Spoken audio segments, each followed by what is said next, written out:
not always as good or as it used to be, but I saw him in the studio today. Looks really new, really fresh, and you really are looking really well kept. Yes, that's it. Well, big shout out to Madam Cordelia Okwe for joining on the show as well, for always facilitating things and always dropping one or two times around the studio here. It's always an amazing time learning from those voices you get to hear as a young person, as a child coming into the journalism business. It's always an amazing time when you get to learn firsthand from people like that. Well, today's Thursday. We're going straight up into the Thursday edition of the Situation Room. Hey, I know a lot of people must have been wondering how come we're having a lot of changes to the program as sequence on mainland 98.3 FM. It's a new year, it's a new month, it's a new quarter, so we get to bring in a couple of things based on popular demand, based on all of the things we gathered last year. That people want a platform where they get to talk. So I would always bring that conversation up. Side File was there 1 to 3 p.m. Open platform, and I really enjoyed that one as well. A lot of people called in. I mean, I was streaming the program on my way to the office, and I just kept laughing. By the way, talking about streaming, you have to join in on all our social media platforms: facebook.com/mainland98.3 FM, to join us on X, formerly Twitter, mainland983, on YouTube and Instagram, mainland98.3, so that I can understand how we do the things we do in the studio, and of course we build our social media community. Well, my name is 𝐿 𝐿, and it's my pleasure to have you join us on the show today. It's been an amazing time. Monday, Tuesday, I wasn't here yesterday. Of course, Sage Babalola would always hold it down every Wednesdays from 4 to 5:30 in the Situation, because we have a new program that I made a debut on the radio yesterday, 1 to 3 p.m. It is called Midweek Politics. Said Fuad and I, will always take you through the world of deep court politics. I mean, beyond the surface, and the best of the best in terms of those conversations you probably get to hear on the surface on another platform. We bring it here, we take it down to the roots, we break everything you need to know about. So every Wednesdays 1 to 3 p.m. you have to join Said Fuad and I on Midweek Politics. Well, so by 4 to 5:30 you get to hear Sage Babalola's voice in the Situation. So I'm here today, and of course Mr. Miwadi will join me via phone. Is the chief political editor of Guardian newspaper, and today we're going to be looking at something major that is most likely going to happen in Nigeria's political space tomorrow, and that is going to be the Supreme Court judgments on the governorship decision in some of these key states. Tomorrow is a big day at the Supreme Court, as the Apex Court will be delivering judgment in the governorship contest in these 6 states: Lagos, Kano, Zamfara, Plateau, Ebonyi, and Bauchi. That of Kano and Plateau is really significant. You look at that of Ebonyi and Bauchi, is the court upholding the election, and then the opposition party are taking it up a little bit, as against what we had in Kano and Plateau, where the appeal court actually upturned the judgment, the decision, and said, hey, the PDP will have to vacate the seat for the APC to come through, both in Plateau State and in Kano. So tomorrow is going to be significant in these 6 states: Lagos, Kano, Zamfara, Plateau, Ebonyi, and Bauchi. You wonder, hey, what exactly are we looking for in Lagos? Don't worry, our democracy is working, and then a very typical what you'd expect. You go to the court, you challenge the legitimacy of any result that you're not particularly comfortable with. Mr. Miwadi, good evening and welcome to the show. Hello?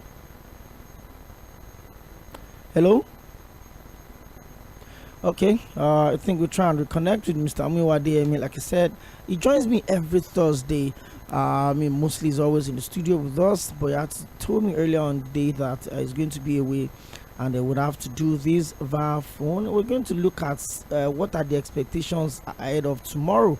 What are the people expecting? Mr. Miwadi, good evening, welcome to the show. Yeah, good evening, listeners, and how are you, okay? I'm very well.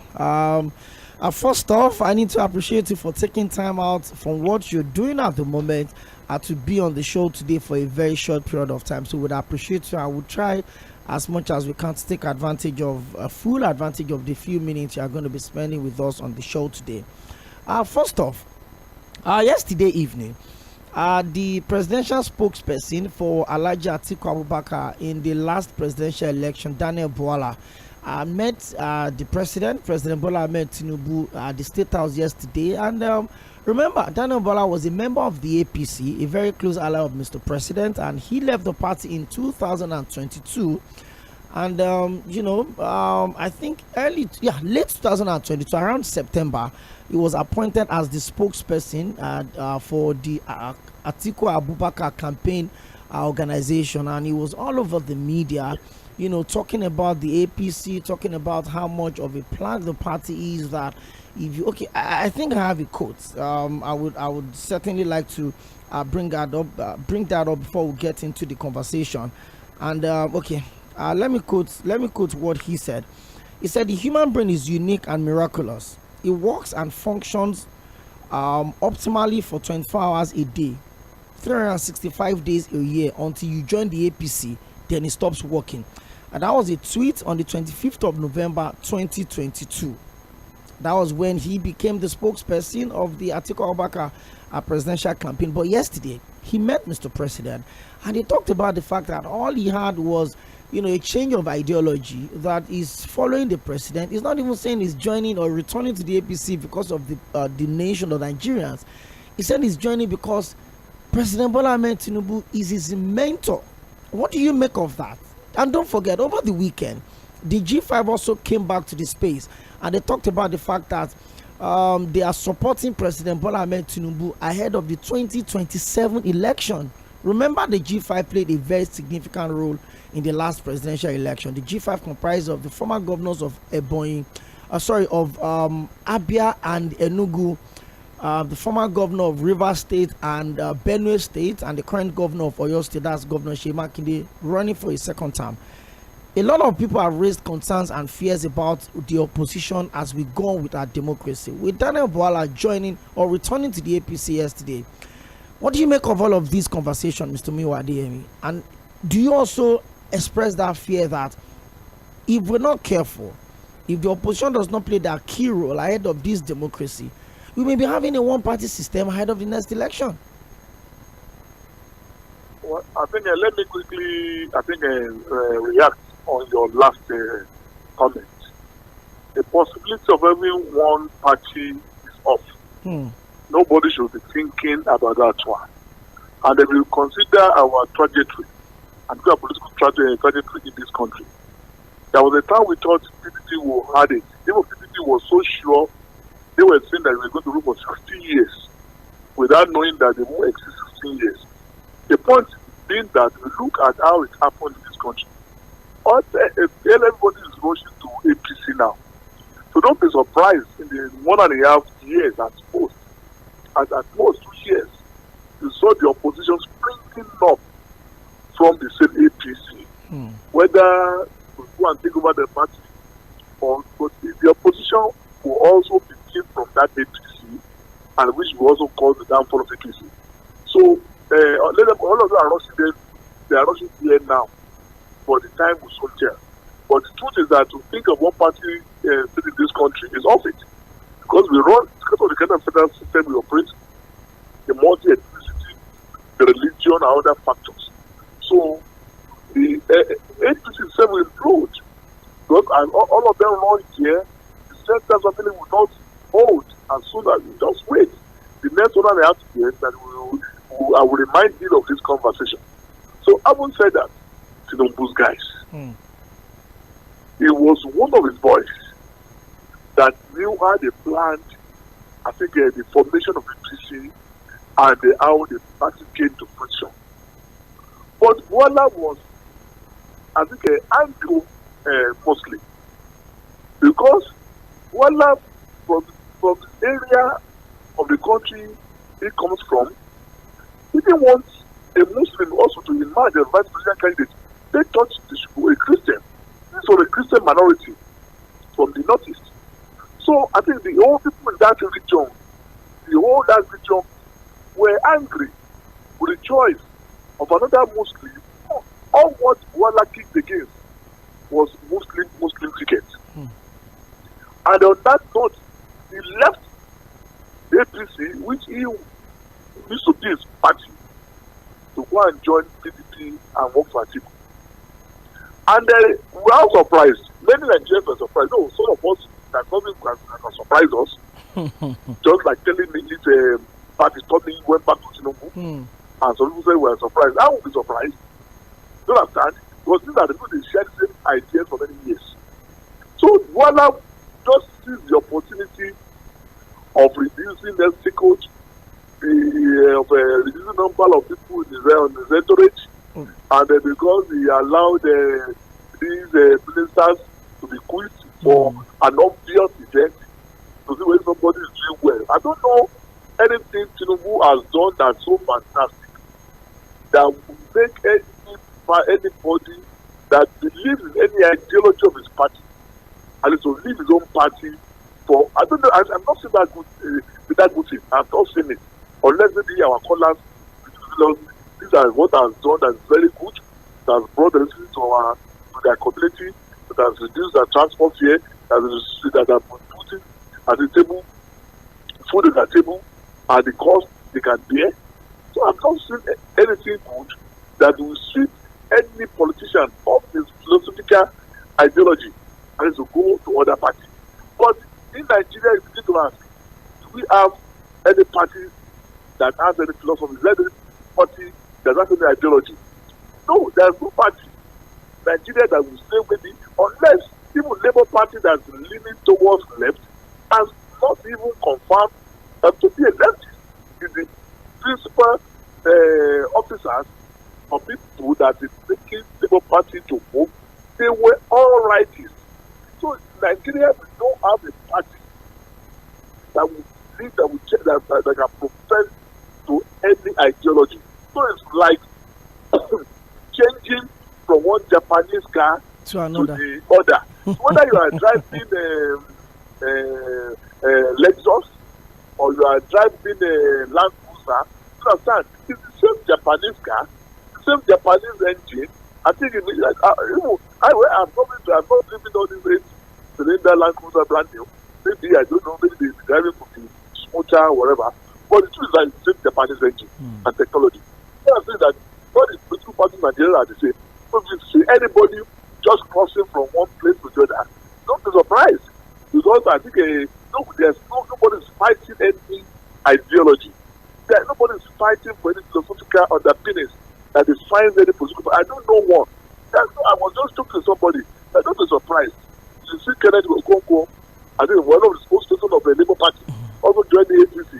So Nigerians will be surprised. But people like us, I don't know what will surprise us again. They will not be surprised if you see some strong elements in PDP that you will never, in your wildest imagination, think they will join APC going there. That's where there's bread and butter now. That's where they can get contracts. That's where they can belong.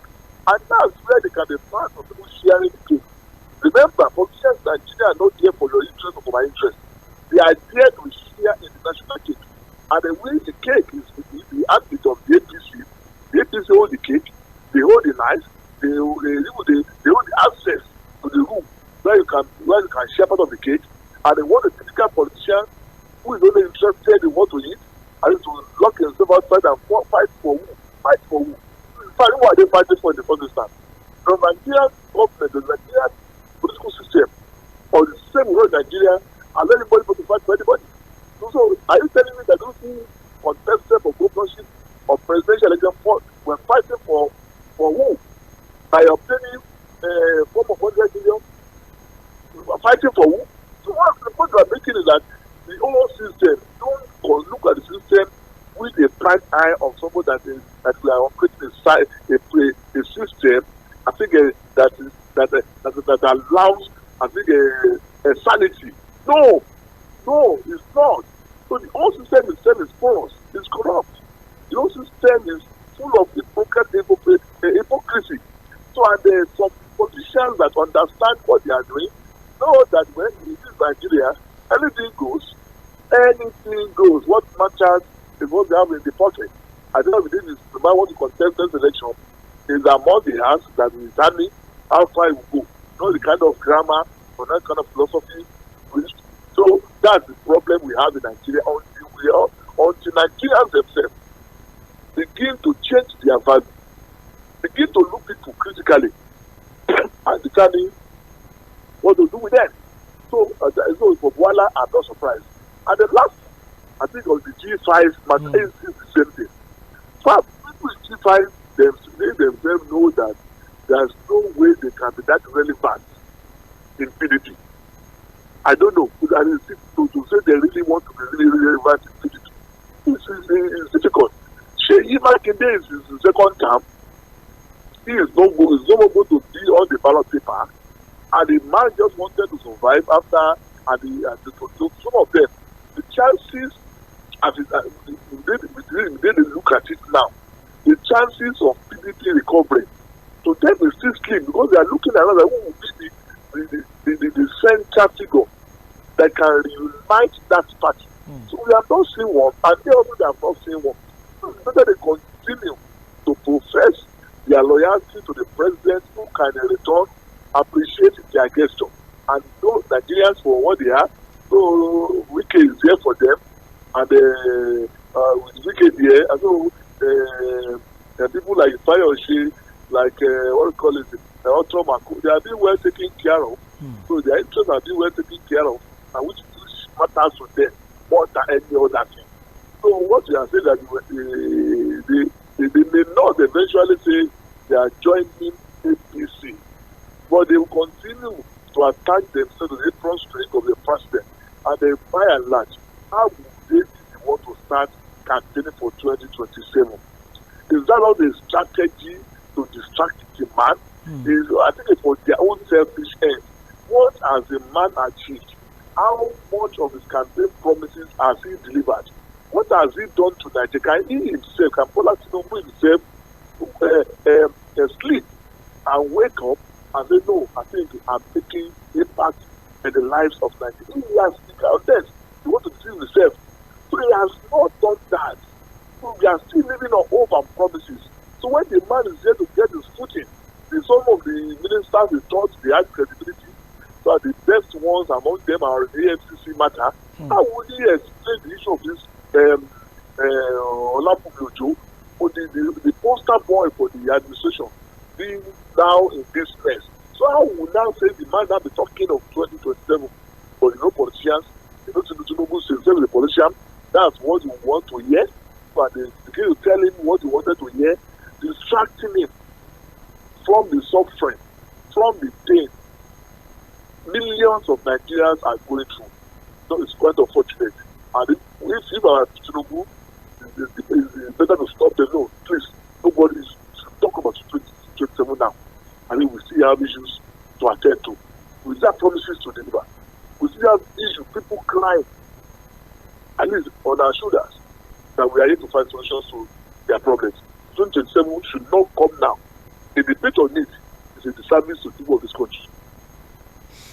Thank you very much, Mr. Miwade. A lot of Nigerians actually, especially after the weekend conversation where former Governor Otom rather talk about the fact that they prayed so hard, they worked so hard, they actually fought for the Southern agenda, and they are happy that Mr. President Bola Ahmed Tinubu won the election. And these people are all members of the opposition party, the PDP, that had a candidate that came second in the election with almost 7 million votes.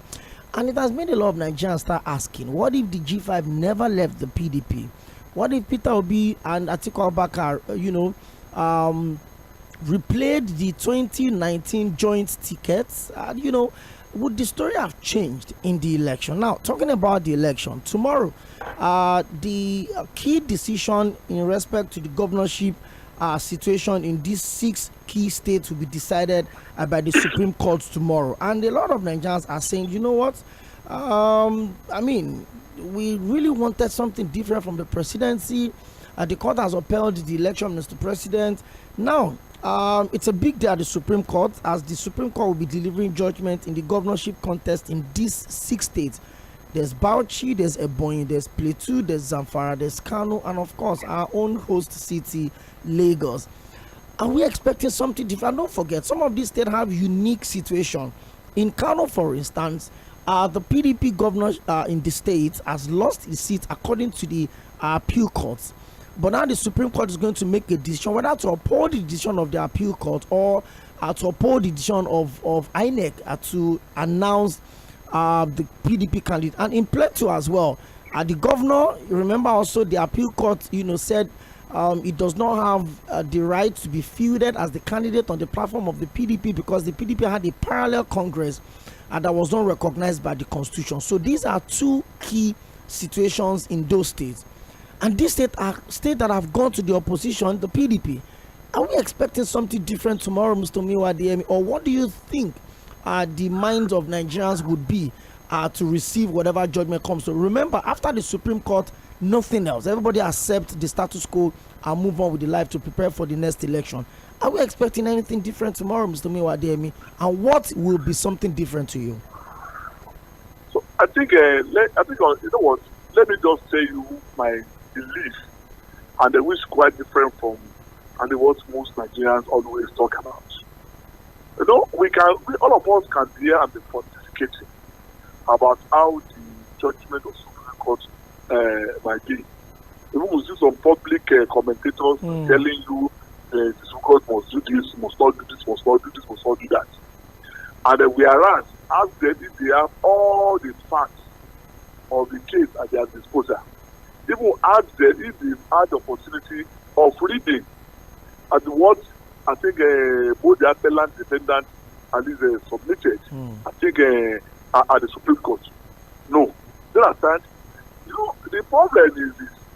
What happens in the courtroom is quite 100% different from what happens in the public court. Public court is being driven by sentiment, emotion. And maybe with our, at times we use our own moral compass or our own background and then to begin to pontificate of what ought to happen in court. Whereas the court will tell you that is what we're being pleaded for, is what they tabled before them. I think that they are going to advocate on. And the Supreme Court has never been a Father Christmas that will give anybody what they never pleaded for, the first instance. And again, they are also being guided by, I think, my president. Now, I think, is it not Zamfara State? Is it not Zamfara State? Yes, is it not Zamfara State or Kebbi that the 1929 election that did not have the governorship election in APC? Yeah, that's Zamfara State. That was the one returned Bello Matawalle to be governor in 2019. But what changed the scenario that made the impact was Matawalle, I think, defected to APC, right? But you know, you want legitimacy. Is that also? Yes. And the APC did not have a candidate. But so when the Supreme Court ruled that because the way the story was conducted, the thing was against the tenets of the Constitution, their own Constitution, and that of the Federal Republic of Nigeria, and they barred the party from presenting a candidate in the election. Ebu did not lose. But if the same happened elsewhere now, you understand, nobody wants to remember that one again. That this thing has happened somewhere, and the case is the same. I'm not preempting the Supreme Court justices for what's going to be their judgment, because I'm not privy to all what even if I'm privy to all what is privy, I'm not a lawyer. So if I read, I will only be reading in English. I'm using my common sense to, I think, to interpret. So and the way you come with the nothing, they are not talking of common sense. We are talking of legal interpretation of the document. So there are two different things. So what I'm saying is that in tomorrow, whether let the heaven fall, the Supreme Court judgment, according to what they have, will deliver the judgment. In Kano, it is not the amount of stress, and it's not amount of, let's say, the connection to the federal government. I want to be so.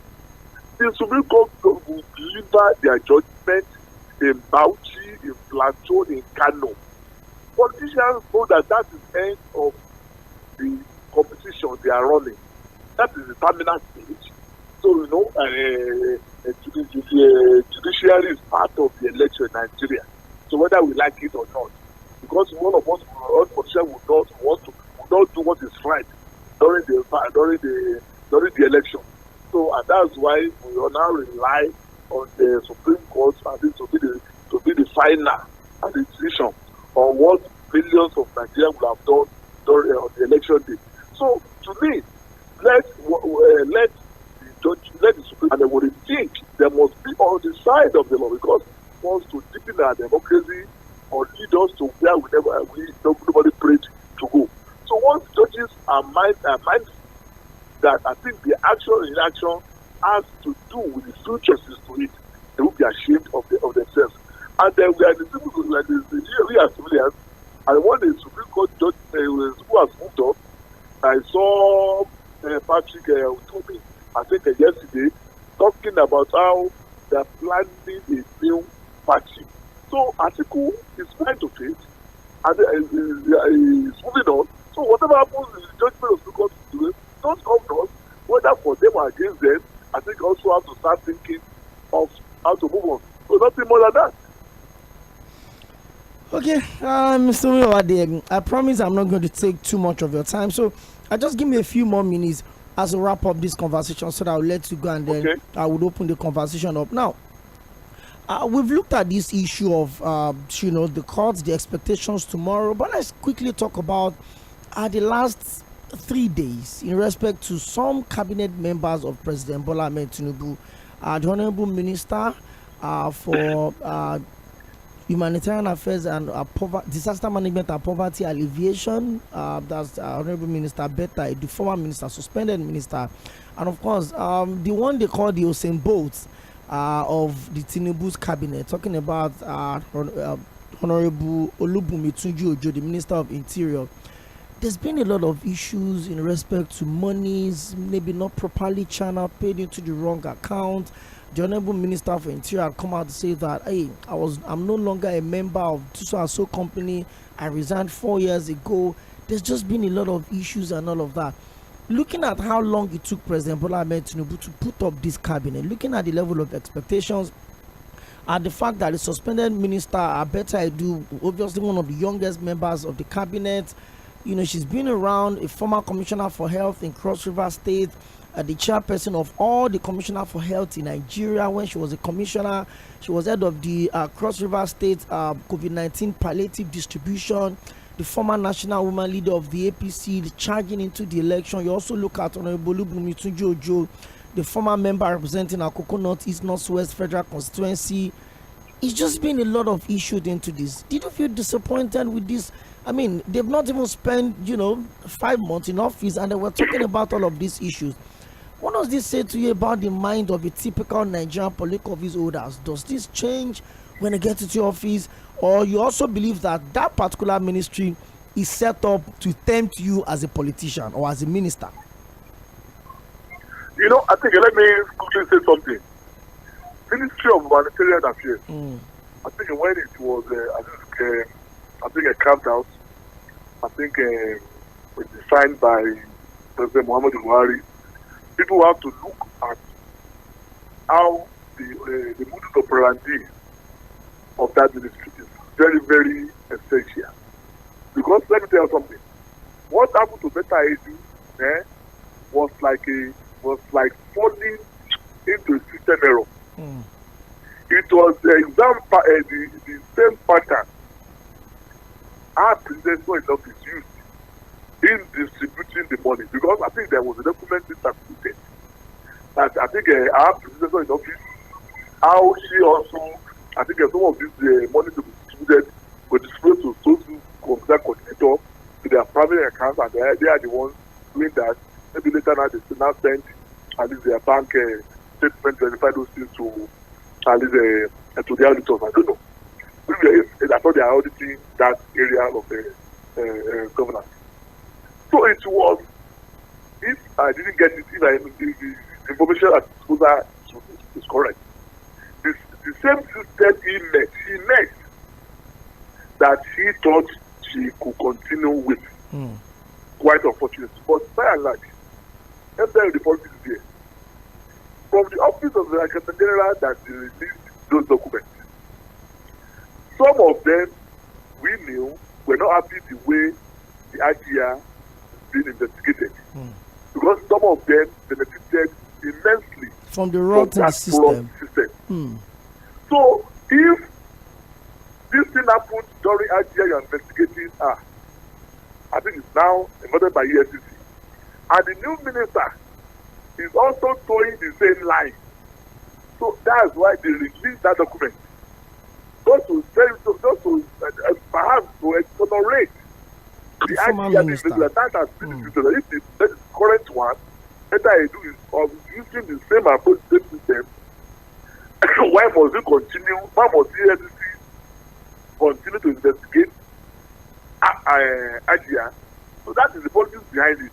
So that's why in Nigeria here, we have to look at many things. There are a lot of loopholes that there's a lot of unknown accounts to the government in which public funds were being diverted. So if you are talking of Becker Edu and that of IGR now, what about other hundreds that used to be uncovered? So it belongs on the Accountant of the country, or the president himself or secretary to the government to issue some strict guidelines. Because we can punish Edu for that, we can sack her, but then once the system continues, what do we do? You know what I'm saying? I'm with you. Let's look at the system. How people to the state level and local government, what ought to be government money? What stops them from opening a separate account? I think it's necessary for that particular purpose, which must be known to the general of the country, to the Accountant General and the prison officers, what they are doing with that particular account, in the name of that ministry, and they will see the signatories. Why money should be transferred to individual accounts for any business. So that's the system we have to look into. But unfortunately, the lady has been, the letter has been, I think, painted as somebody very brilliant, and one of the youths we thought should change the society, and but he has not shown to be brilliant in this matter. Even though he inherited a bad system, and there's always something to say, no, this thing is bad. I think you have been appointed now because they thought you could do it better. So, but if you are now doing the same path of those who thought you didn't do it well, then you are not justified why she was appointed. And so, her brilliance has not come to play in this matter, and if she has to go for it, then she is simply because she is naive, and I think she doesn't know how it works. But she has been a commissioner in the state. But that also justifies what I said, that this is not only happening by ministry. I said to the government level, at local government level, how are they paying government money to private accounts and for distribution or for any action? It's wrong. It will not allow for accountability. It's a private account. So, and it's so signatory to it. No, that does not come with transparency. So, I think we have seen this, as I've said, let them look at the system entirely and stop wherever such is happening.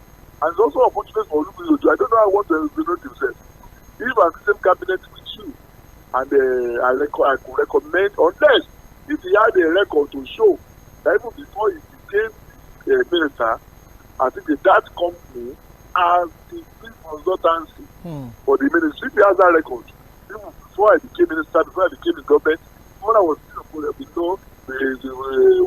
still opposing, when I was never in government, this company has been doing that for consultancy. So when I resigned, and my directorship of the company, that does not their business. But if you convince them, well, there might not be issue. But if you could not convince them of that one, I think I'm sorry. So I think you can really that person, but you are not careful when it comes to, I think, procurement, expedition, and issue you do in government, they go for it. Remember the case of Professor Mpati, the former minister of power. I'm with you. Professor Batiнаji till today remains one of the best brains that at least has capacity to solve energy crisis of this country. Professor Batiнаji. But when he was appointed the minister for the ministry, I think he gave and allowed or whatever his private business to undo some of the contracts. You understand? And that's why the man went for it. Also, Batiнаji. The powers of God that is in the soul of people that did it, he had it for them, and you know what to do now, because to do now when they get power supply uninterrupted. Because that's the area of his specialization. He has done it for many countries. He has a company that is doing it. But when he became minister, it's not having that area very well. I think maybe something is going on with the company again. I think that's why the man had to be sacked as minister. So yes, they can be good, they can be one of the use we wanted, but once they contravene the code and ethics of the office they occupy, I think there should not be a sacred cow. Mr. Miwa, in a minute. But they deserve to be thoroughly investigated. Let them be fair to them. In a minute, how much of a setback do you think this situation would be or is already for those agitating for young people to be involved in this administration? Remember, I'll probably not sit here and talk about the fact that maybe the young people are so infallible or they just get into the system. We have the Minister of Communication also, Honorable Bosso, a very young person getting into the mix. We have senators in this country that is there. We have a senator, I think from Cross River State or thereabout, that is just 36 years old. We've got a lot of young people coming into the system. The son of the former governor of Kaduna State, Malam Nasir El-Rufai, Bello El-Rufai is in the reps. The chairman House Committee on Banking, the son of the former senator from Ogun East, that's the late Senator Buruji Kashamu. His son is in the House of Assembly. There's a young 27-year-old lady in the Kwara State House of Assembly. A lot of young people, left from, moved away from the corridors of power and got into the policy making position via the election. But with this appointment right now, how much of a setback is this for those agitating for young people to get into administration and governance properly, Mr. Miwa, as we allow you go on the show today? I think you cannot use infraction, alleged infraction, because we have to be careful now.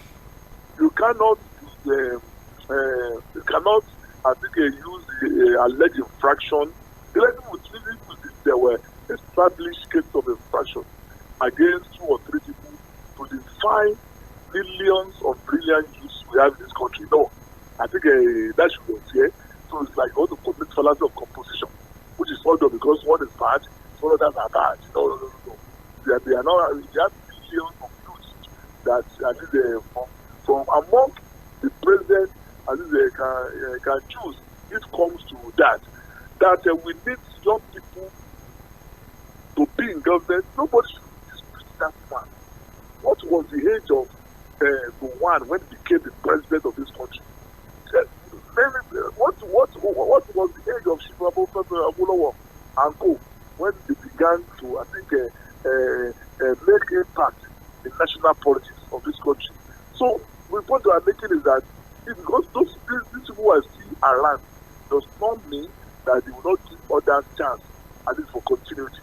So the point I'm making is that we have many brilliant youths in Nigeria from different sections of this country that the president can easily pick in case these 2 people are found guilty. But as I said, I don't want to be carried away, at least by the public comments and social media, whatever. They deserve a thorough investigation. They should be seen today. So if there were genuine mistakes, I think they let things be known. But if what was done with the intention of siphoning those funds, let them go for it.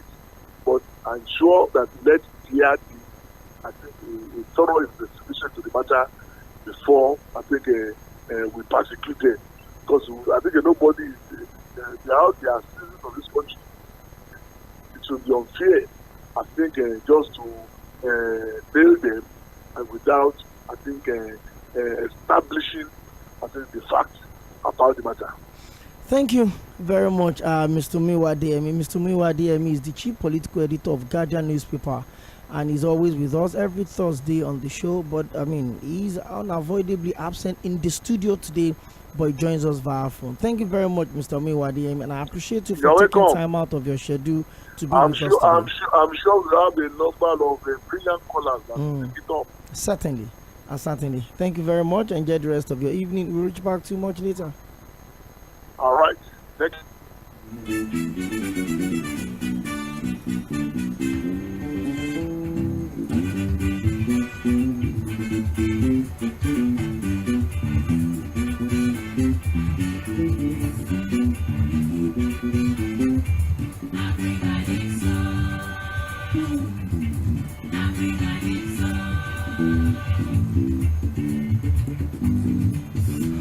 Okay, welcome back. That was Mr. Tᴜɪ̀nᴜ Adéyẹmí, the chief political editor of Guardian newspaper, joining us via phone. And then we'll quickly look at, three key conversations that had been on the front burner all through the week, maybe. And one or two of them just popped up yesterday, most especially the visit of the former presidential spokesperson, presidential campaign spokesperson for Alhaji Atiku Abubakar at the just recently concluded general election. That's Mr. Daniel Bwala visiting the president and saying that, hey, I don't have any issue with the president. The president mentors me, he's my friend, I'm following him. And he says he owes nobody any apology. Well, Mr. Kenneth Okonkwo, one of the spokesperson of the Labour Party at the last election, also talked about the fact that he doesn't see anything wrong with the visit of Daniel Bwala to Mr. President. Well, he said it's about ideology and nothing personal. I'm always very careful, to put Nigerian politics, ideology, and Nigerian politicians in the same context. It's really difficult. I mean, from growing up and the few things I understood about ideologies, it's not something you jump into overnight. So if you think that party A all of a sudden aligns you to ideology, and then you live in party B, and then you think, oh, my people are saying, oh, party B is this, the constitution allows us to join, to move, to change, freedom of affiliation, association, and all of that. But let us keep ideology to one side, because if you look at the Nigerian political setup, you can take breakfast in the APC, take lunch in the PDP, and enjoy a delicious dinner in Labour Party the same day. So where does the talk of ideology comes in? Well, I'm just wondering, how much more do we think the opposition can survive in Nigeria? And this is not just about the 2027 election. What about the build up to the election? What about sustaining democracy? There's no gainsaying the fact that for every democracy to thrive, the opposition must be alive, must be active, must be spontaneous, must go beyond the pettiness of the social media banter and bring up real conversations, engaging conversations, issue-based conversations that wouldn't just, put the government in check, but provide alternatives to the people as they go into election. And if you look at the way the Nigerian political system is right now, every single year there are off-cycle elections. We had one in 2022, that's for Ekiti and Osun State. We had the general election last year, and in November last year we had off-cycle election in Imo, Kogi, and Bayelsa. And in 2024, October and November, we'll have off-cycle elections also in Edo and Ondo State. In 2025, we'll also have off-cycle elections. That means all year round, we'll have elections. That means the opposition must constantly make themselves available. In states where the party ruling at the federal is not the one ruling at the state, the opposition, which is the party ruling at the federal, must give a voice to provide alternatives to the people at those states. Let me open the conversation. 0913-600-0410. Mr. Tᴜɪnᴜ had to go real quickly, so we just get the conversation up there. Talk to us, and you can also join us on our social media platforms. Hello, good evening.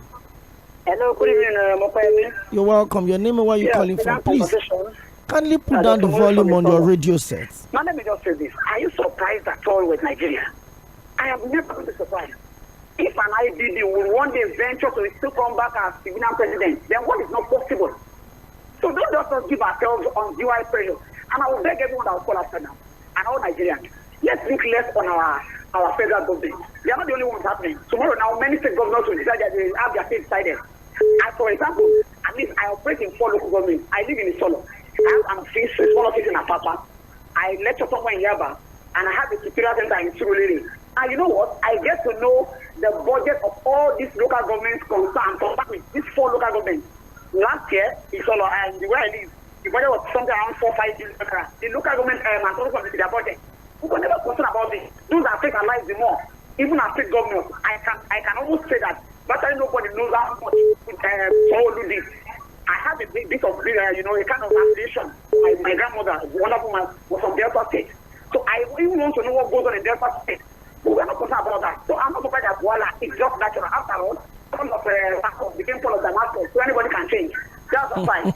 Concerning age, I am not going to discuss with it. I tell my students, I have many of them, PG, undergraduate students, there's no special about you. Anthony now was nearly 25 when he read Nigeria's proposal for independence. Mark Kiungu, Nigeria's High Commissioner to London, UK then, was still a student, he was January 27. But one was January 29 when he became head of state. So there's nothing special about any age. No age bracket has demons, host of demons, and no bracket age has a host of angels. It's only your quality. And as they all never have been with people that say there is no ideology, it's technology. Look at people like Awu. They stood in your position till they die. And they are not saying in our politics anymore. That's all I mean. People will jump today, jump tomorrow. Even people will be from ABGA to PDP to Labour. If they are saying when it comes to stability in Nigeria, I will say that anyone can call and disagree. 2 of them in Nigeria, Wike and Tinubu. They have never joined parties since 1999 where democracy in Nigeria. Oh, somebody Tinubu, they only change names, but they always in your position. So they know what, that's why they are ever relevant. But these ones that will jump from party today, so who's the same? And the runner of affairs, it has nothing to do with your quality. Thank you. It's a dynamic group from end to end, you're the one. You always the man. Thank you. Thank you very much. Thank you very much. I mean, that was a lot said within the space of 2 minutes. I mean, you look at ages of the people he mentioned, and then you look at how, he quickly brought in Tinubu and President Tinubu and the former governor of Rivers State, the Honorable Minister for the Federal Capital Territory, Barrister Nyesom Wike, into the conversation.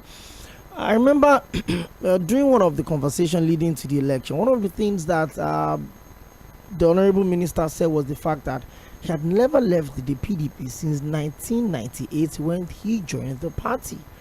And if you look at the political journey of Mr. President from the AD to AG limits. Hello, good evening. Okay, good evening. Good to have you join us on the show today. Thank you. Don Peters is my name. I know. You're welcome. I listened to Wɪʟʟ, and Wɪʟʟ was surprised on something.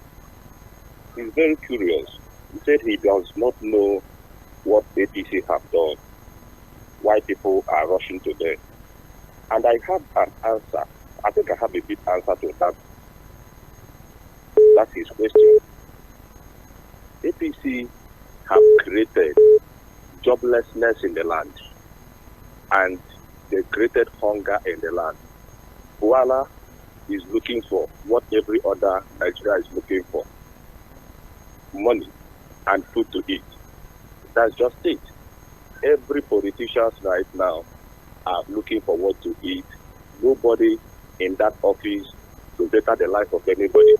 They are there for themselves, for their family, their girlfriends, and their children, and their immediate family members. Nobody is there for you. They have succeeded in creating so much hunger in the land and joblessness in the land. The only job right now in Nigeria is politics. You can check it out. There's no any other job. The multinationals are going. The small-scale industries are no longer employed.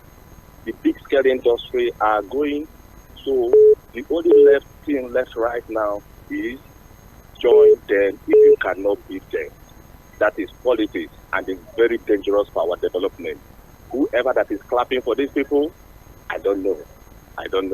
No country become great this way. Okay? I'm minding my business in my office. Thank you.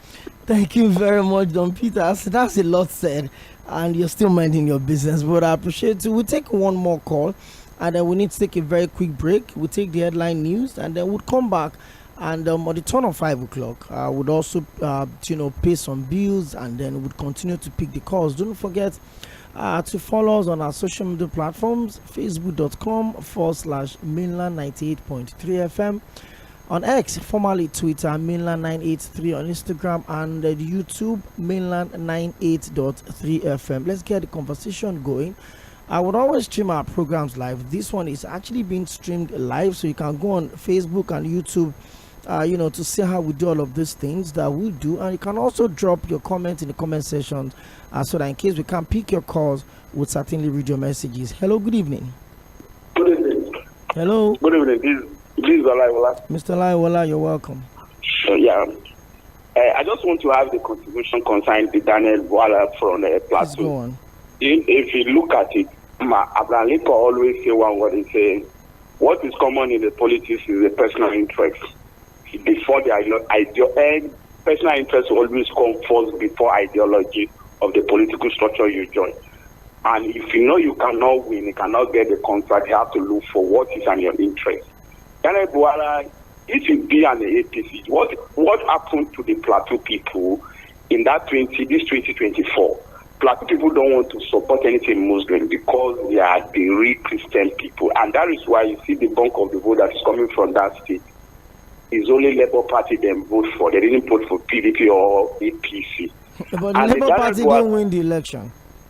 Yeah, that 2024 election, if you look at the presidential election candidate, you look at it, the PDP win, the APC win, and the Labour Party wins on House of Representatives. But in terms of the people himself, they didn't support the president candidate. It's only the Christian they support. That is why the Labour Party won from that place. But if you look at the antecedent of the Daniel Bwala, they don't have the political is the boy and train, and they begin to get grant from the APC background before their ticket come up. That is why he said he will go back to his mentor to do it. And he said the decision that the Parliament took for 1 week now, he will take Buhari more than a year before he took it. And that is the reason why he wants to pay him the visit, because he needed something. And if you look at the people that Tinubu even needs from the Plateau to become the minister, to the president, the senator, the former governor now, it may be the king favoring because he have a connection, like one appointment is coming on his way. That is why I want to join APC. Thank you. And that is my own. Because he's the only person that are capable and also closer to the president at this moment from that state. And he want to advance from the misfortune of the PDP and want to take him off again. That is what the president wants to do. Thank you. Thank you very much. Well, we need to take a very quick break. We'll take the headline news by 5 o'clock. And then we'll also pay some bills. Then when we come back on the turn of 5, I would certainly continue the program. We'll pick your calls. I'm seeing your messages on 𝐿𝐿 Michael, Dayo Dada, Magnus Ihoa. I'm seeing your messages on Facebook. I keep them coming. You can also go on YouTube, Facebook, mainland 98.3 FM on YouTube. You can also drop a comment there. I'll read all of them when I come back after the headline news. My name is 𝐿𝐿 𝐿𝐿, you're live and you're listening to Mainland 98.3 FM. This is the Situation Room. This program comes up every Mondays to Fridays from 4 to 5:30 p.m. I will be right back after the headline news and after some bills. I've been paid to pick your calls, read your messages, and I will introduce my guest for tomorrow, 4 to 5:30 p.m. Don't go nowhere.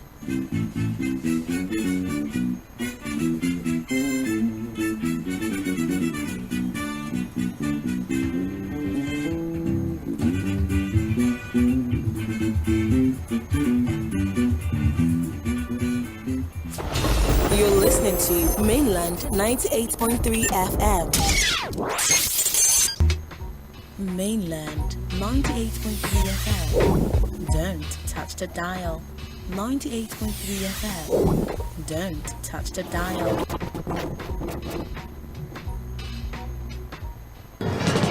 Headline news on 98.3 Mainland FM.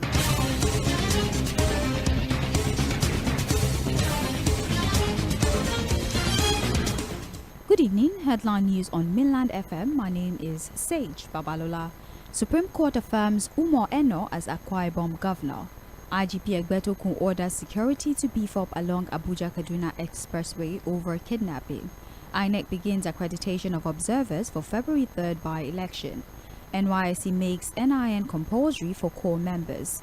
WHO says COVID-19 not over as 10,000 deaths were recorded in December. On the foreign scene, Trump's civil fraud trial to hear closing arguments.